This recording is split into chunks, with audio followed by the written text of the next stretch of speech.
पुढे पुढच्या घडामोडीकडे बातमी वक्फ विधेयकासंदर्भात आहे आणि याबाबतच बोलताना संजय राऊतांनी रंग बदलले असं वक्तव्य प्रफुल्ल पटेल यांनी केलं होतं। तर बाप बदलणारे लोक मला रंग बदलले असं म्हणतायत असं म्हणत संजय राऊतांनी उत्तर दिलं। हमारे संजय भैया का भाषण नरोबा कुजुर्बा कभी नहीं तो बिल्कुल टक टक टक टक टक बोलते।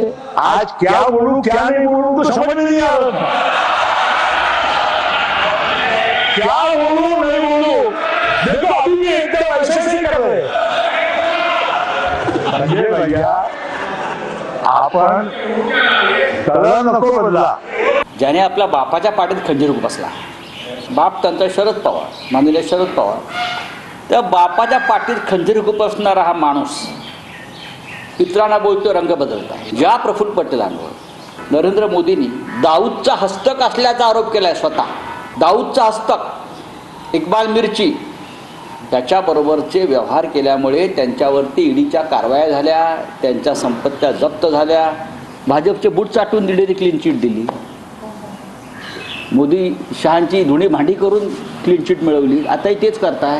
दोस्त आ गए, अरे बाळासाहेब यांना आपण नमन करतो। त्यांनी आपल्याला काय सगळ्यांना सांगितलं की आम्हाला अभिमान आहे की माझ्या शिवसैनिकांनी बाबरी मस्जिद पाडली, हे बोलले ना, बरोबर आहे। आणि मुंबईच्या 92-93च्या दंगलीमध्ये माझ्या शिवसैनिकांनी आमच्या हिंदू बांधवाच्या रक्षण केला, हे तुम्ही बोलत होते। प्रफुल्ल पटेल सारखे लोक हे कोणाचे नाही, ते दलाल आहेत। आणि मी प्रफुल्ल पटेलला सांगतो, माझ्या नादाला लागू नको, नागडा करेन। तिथे भाजपच्या लोकांना चमचीगिरी करून दाखवत होते काल, त्यांची जर मी इतिहास काढायला लागलो सगळा, त्यांना महाराष्ट्र सोडून जावा नाही, मी आत्ता सांगतो।